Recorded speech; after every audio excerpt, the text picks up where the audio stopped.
Alright, so welcome to how to make a sourdough starter from scratch. We're going to try two different methods. I'm going to explain why we do them, and also somewhere in the middle I'm going to have to pause and take some bread out of the oven because I'm bad at time and didn't think about this. And also we're going to refresh my current existing sourdough starter so we can see the maintenance process, although that's not going to be the same as when you're starting them from scratch. It's different. Did not get a notification, just kept checking the event. I don't know how to make Facebook be good. Sorry. Hopefully more people will see it. So we're going to start out, we're going to refresh Mr. Sticky, my existing sourdough starter. Here he is. You can see he's kind of flat and blurg right now. Because I didn't feed him yesterday because I'm bad. Very naughty. Don't do that. So for ease of doing things, I'm actually transferring it to a new jar because I'm only keeping a certain amount of the existing starter. This is not how you're going to be doing it for your new one. Actually get it going, but it is how you're going to be doing it with your long-term refreshing of your starter. So I'm just going to be saving 0.2 ounce of the existing starter. There's a skin on top. You don't want that. If you do get a skin. Alright. So that's literally all you need to keep your starter going from, is that tiny little blob. You don't. Most sourdough recipes would be like, oh my god, you need like half a cup of flour. No, you don't. There are millions of microorganisms in that tiny little blob. So I keep Mr. Sticky at a even ratio by weight of water and flour. This is a pre-made mix. It is half all-purpose flour, specifically King Arthur unbleached all-purpose, and it is half a whole grain rye flour, currently King Arthur pumpernickel. And that's what I use for maintaining it. I like to have half wheat, half rye because I use the starter for both rye and wheat breads on the regular. You don't need to maintain with whole grain flour once your starter is going, but I like how it acts when I do. And then I'm going to grab an ounce of water.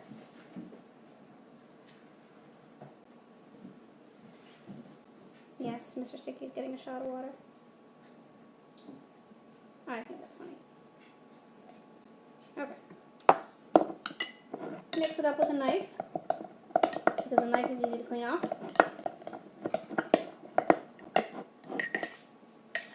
And look, sticky paste. Flour water is basically glue after all. That's Mr. Sticky. He's refreshed, and we can leave him alone. He's labeled, because I don't want to mix them up with the new starters that we're starting. Alright, put that aside. Let's talk about the new starters that we're starting. We're going to do two. So, there are a lot of different recipes out there for starting sourdough starters. People think that you're catching it from the air. You are not catching it from the air. Yeast is present on fruit. It's present on grains in the wild. So where you're actually catching the yeast from is from the husks of the flour. The grain that's been made into flour. That's why I said try to make sure you have some whole grain. You can potentially get a starter from non-whole grain flour because there's still some of it in there, but you're going to have a much smaller count of yeast in it, so it's going to be harder to get your starter going. Also, sourdough starter is not just yeast, it also has bacteria in there as well. These are also naturally present on fruits and grains. You're not catching them from the air, though. That's not true. So the first one we're going to do sort of the standard method, I guess. Empty jar. I have my scale here. You can't see it in the thing. I'm like weighing things and you can't even see. Sorry. And the standard method is we are starting with an equal weight mixture of whole grain flour and water. And again, a lot of sourdough recipes will try to tell you that you need like half a cup of flour. You do not need that much. I am actually just going to start with an ounce of flour and water for today. And we're going to do this one's going to be all wheat, so it's King Arthur whole wheat is what we're doing. So when you're starting sourdough starter, using this standard method, you are going to be getting a lot of other things growing in there besides the stuff you want. The stuff that you want is yeast. There's several different species that show up in sourdough starters. There's actually somebody in England that's doing like a whole center culture to them, and they'll analyze it so they can track the species of yeast that show up in sourdough starters, which is pretty neat, but he's not accepting new ones anymore, so I can't send him Mr. Sticky. These are not the same species that you get in yeast packets. One of the species that shows up in sourdough starter is actually named whatever, San Franciscanensis, because I thought it was unique to San Francisco because San Francisco sourdough is so famous. It's not. It's been found all over the world, but that's where they first identified it. And then there's lactobacilli, lactose-eating bacteria, which are symbiotic with the yeast. Sorry, somebody posted a message and it was like, see more, in tiny. Yeah, I don't know how to make it announce.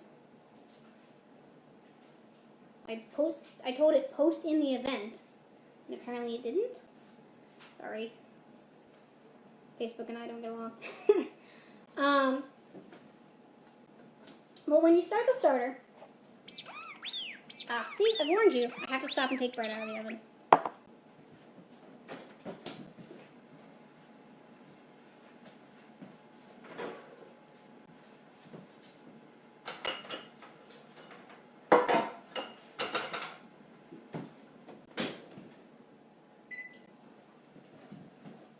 Sorry about that. I thought I had more time in between. Anyway, you're going to get other bacteria in there initially. And these bacteria are not things you want. They are things that make nasty smells. They are things that make gassy bubbles. So you might think, oh, my starter's doing good the first day or two. No. Those are the nasty, gassy bubbles bacteria. You can tell by the smell. So I have just an ounce of water, an ounce of flour that I'm going to mix up. And this is going to be plain starter number 1. So the specific yeasts that you want in a sourdough starter are happiest in an acidic environment. There's a specific pH range that they like. The lactobacteria that they are symbiotic with produce both lactic and acetic acid as a byproduct. And so what will happen over time, several days to 2 weeks, is those lactobacteria will be slowly growing, outcompeting the bacteria you don't want, and creating a more and more acidic environment until it's acidic enough that those yeasts that you want actually activate and you start to have a starter. So if you mix up your starter, and on the second day it's all bubbly, don't use it. That's not yeast. You will be able to tell because it will smell gross. Alright, I'm going to mix this up real quick. So this is starter number 1, the standard method, which is going to, I waved back there, hi Ella, which is going to take anywhere from a week, probably a weekish, to really make a good starter. So if you're doing your own, what you want to do with this one, the first at least 3 days, if not 4 days, you're going to want to pick a time of day to feed it, so to speak. And at that time, you're going to want to feed it another ounce of flour, same flour, and another ounce of water. And then you're not taking anything out in the beginning because we're actually trying to keep any acid that what's growing in there is producing so the environment gets to the acidity level that we want. So for the next 3 or 4 days, you just add another ounce of flour and water to the container, mix it up good, leave it alone for a day. The other thing to keep in mind if you're trying to get sourdough starter going is that all of these microorganisms are very sensitive to temperature. So if nothing's happening, it might be too cold. The perfect ideal temperature for it is about 80. Over 90 is not good. Under 70, it's going to be super slow. I say that, but I actually started Mr. Sticky in November, and the kitchen was 68 the whole time. He took a week to get going, but he did. Either way, if you're struggling, you're like, nothing's happening, move it to a warmer spot. So this is my standard method wheat starter. And again, if you're following along at home, you're going to add flour and water to this for 3 days. Don't take anything out yet. By the 4th day, if it seems like it's growing up, creating bubbles and falling, and it doesn't have a terrible smell, then you can start doing more of a standard maintenance routine.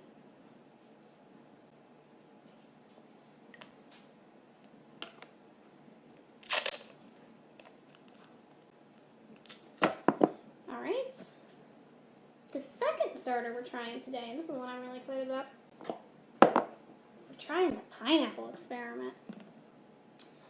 So one of the bread forms that is full of sourdough nerds, the King Arthur baking circle. I love King Arthur flour, I love other people and their stuff, they do great stuff.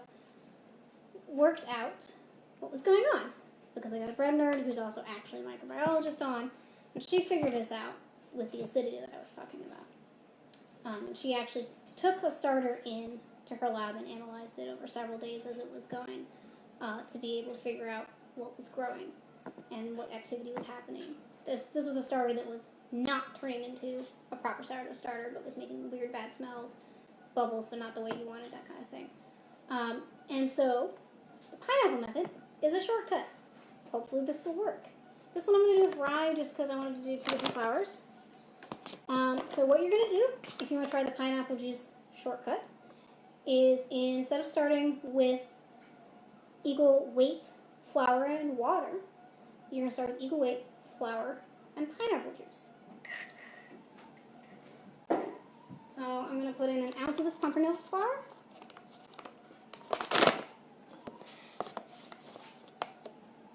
This is a whole grain rye flour.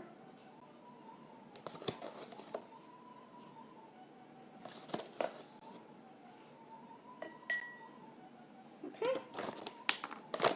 And then I have this pure pineapple, not from concentrate, organic juice. Shake that up. We'll put in an ounce of that.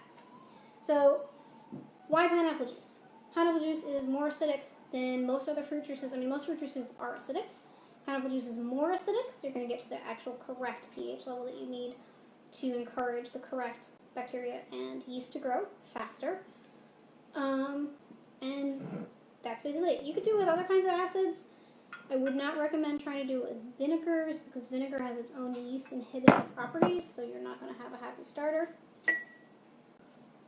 But you could do it with other acids. But pineapple juice works really well, apparently. I've never tried this, other people experiment with it. So just like the other starter, the first 3 days or so, we're not taking anything out of the jar. We are going to, this smells really interesting. Pineapple and rye is a strange combination. We are going to add an ounce of pineapple juice and an ounce of rye flour to this one tomorrow and the next day. On the 4th day, if it seems like it's doing okay, you can switch to water. By that point, it should be acidic enough that it doesn't need the help of the pineapple juice anymore. Right? So those are our 2 starters, and a quick review of what you're going to want to do. Ounce of water, ounce of flour, or ounce of pineapple juice, ounce of flour for the first 3 days. Don't take anything out. We're trying to build up the acidity. And instead, keep adding an ounce of each liquid and flour. What you might see, probably nothing for the first day. Second day, it might rise hugely, might be super bubbly. Potentially, that's things we don't want. If it smells bad, that tells you you've probably got some other bacteria in there. Don't freak. Just add what you want to add. Keep going. Day 3 or 4, you might actually start to see some proper activity. So you're going to see some bubbles. It might rise and fall. I'm planning to do probably a Monday session. We can check in on our starters, see how they're doing, talk about how do we know when they're ready, and talk about baking with them next week. Thanks. Let me know any questions you have in the comments.